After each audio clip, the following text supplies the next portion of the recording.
राष्ट्रहित टाइम्स, राष्ट्रहितासाठी समर्पित news channel.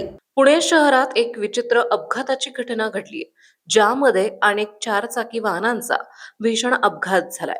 पुण्यातील दरी पुलावर पहाटेच्या सुमारास हा अपघात झालाय। पुणे बेंगलोर राष्ट्रीय महामार्गावर साताऱ्याहून पुण्याच्या दिशेने येणारी वाहने एकमेकांना धडकल्याने हा अपघात घडलाय।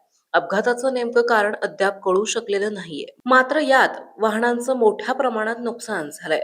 घटनेची माहिती मिळताच पोलिसांची पथकं घटनास्थळी दाखल झाली आहे। सध्या पोलीस या अपघाताची अधिक माहिती घेत आहे। मात्र या भीषण अपघाताने परिसरात एकच खळबळ उडाली आहे। या अपघातात कार आणि मोठ्या वाहनांचा देखील समावेश असून यात अनेक वाहनांचं मोठं नुकसान झालंय।